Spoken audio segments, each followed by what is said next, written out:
Hey everyone, thank you so much for stopping back by. I am excited for this video because not very long ago, you saw the video where I described all these different sources of income that I have personally and that you can employ yourself. And one of them, actually several of them, I said I'd make some follow-up videos on. This is one of those follow-up videos, and that is on the world of consulting, setting up your own consulting business. Many of us, if you've been in the online space for at least 10 to 15 years, you've seen the rise of the coach. Everyone wants to coach. The truth is, everyone can't coach and everyone shouldn't coach. Coaching requires a different level of investment than consulting does. Both need to be invested in their client's success, certainly, but there is a level of, I don't want to say hand holding, but there is usually a little bit more of an energy investment for a coach than it is for a consultant. A consultant keeps more of a professional boundary that allows them to be a little more separate from the results that are gained by the client by doing the thing that is advised. So I like consulting a lot better. And that's why I have a consulting business, which I will put into the description box if you're interested. My area of expertise is taxation. I was in the tax world for almost a decade, and I learned a whole lot. My expertise toward the latter half of that experience was in international tax. Actually, more than half of that time was international taxation. So while international taxation is my wheelhouse, I have taken multiple courses and have so many certificates in other global issues, global ethics, global import and export compliance, risk management, all of that stuff. I have many credentials on, but I'm also getting a credential in the Series 65 world because I want to make sure that I have some sort of credential confirming that I am a fiduciary, something universally recognized that is indisputable. So I'm going to be going for that this year as well. Should be testing for it pretty soon. In any case, if you are saying, I have no area of expertise, what in the world can I consult on? Never fear. We're going to go into that with this video. I'm going to tell you everything that I think you need to know to get started. So the first thing is, what do you want to be an expert on? And for part of this, I'm going to be consulting my own book, which is Degree Hacking, How to Save Money and Get College Credits in Record Time. And there's my name at the bottom. This matters to you, even if you don't have an interest in getting a second college degree, because I have some good tips in here for other credentials that you may be able to get, though I'm probably going to end up writing a whole separate book about credentialing. Anyway, so back to the question, what kind of expert do you want to be?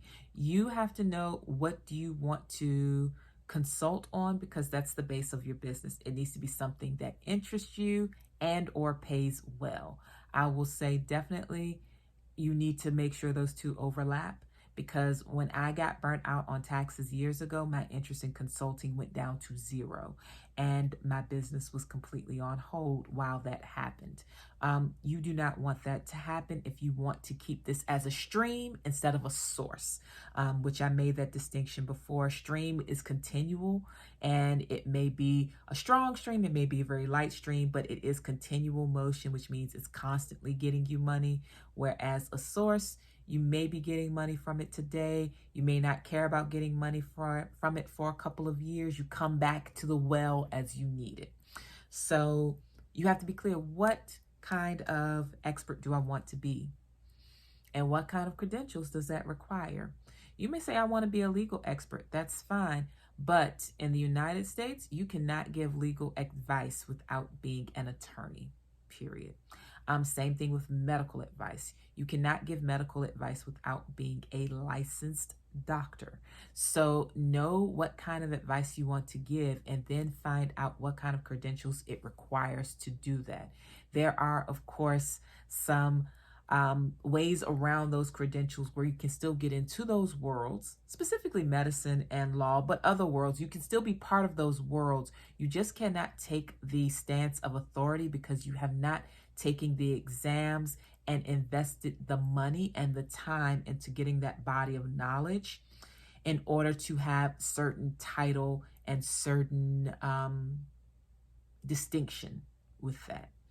So you can call yourself a doctor offline and with your friends as much as you like, but if you do not have a PhD or an MD, you cannot use that legally.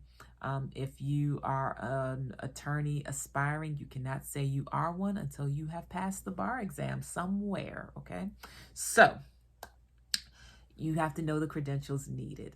You may be able to sidestep the credentials, but be very, very careful with that when you do it. If you decide you want to give medical advice without being a doctor, I will not be responsible for any authorities coming in and shutting down your operation. Same thing with legal advice, same thing with any other financial advice. You have to be licensed to do these things, but the licenses do not always require university degrees, but they do require knowledge, and that's the thing. This is where my book comes in. I have a chapter, and the chapter talks about, and I'm flipping to it now, it talks about gaining the knowledge you need, how to become a subject matter expert.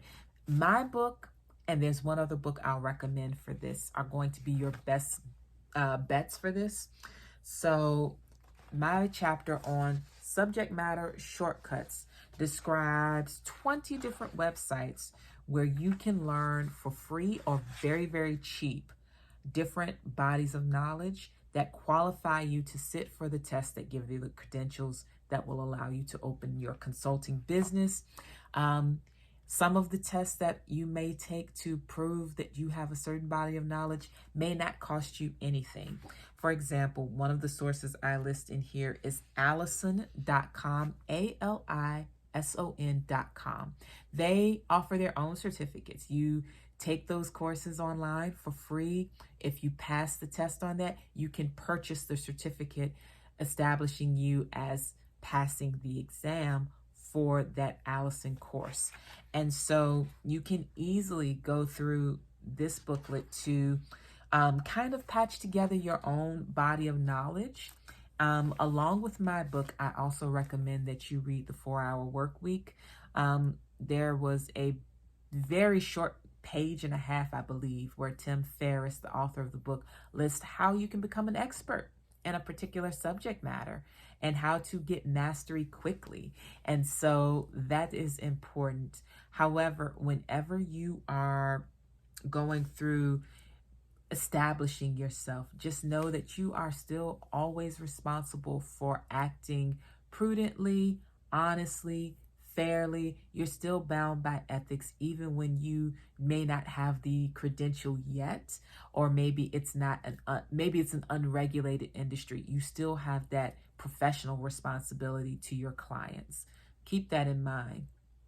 So you go through, you figure out what kind of expert you want to be. Like for me, oh, I like finance, I'll stick with that.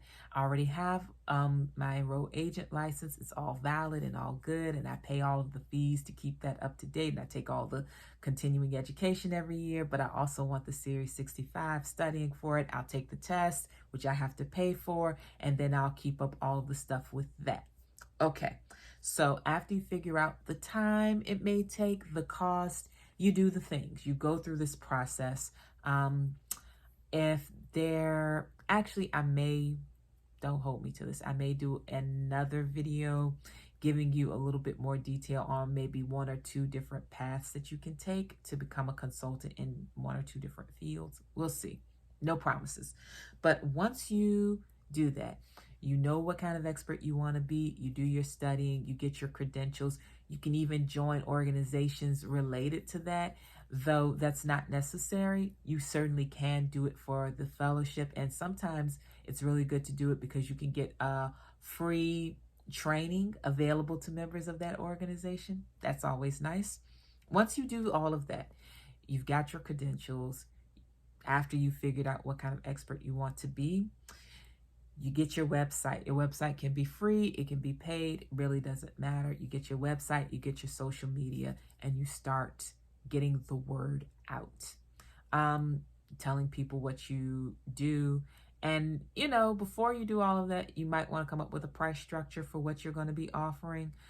Get your numbers in mind, and then make sure it's worth your time. If you're going to be consulting and you plan on charging, I don't know, $15 an hour, you probably shouldn't charge that cheap. Especially with the cost of living in the United States, $15 an hour is probably not a good idea. But let's say you do $15 an hour as a consultant.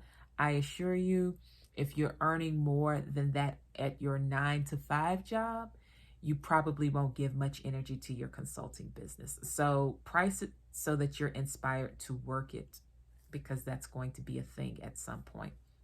But yes, you get your social media, you get your website, you get your word of mouth.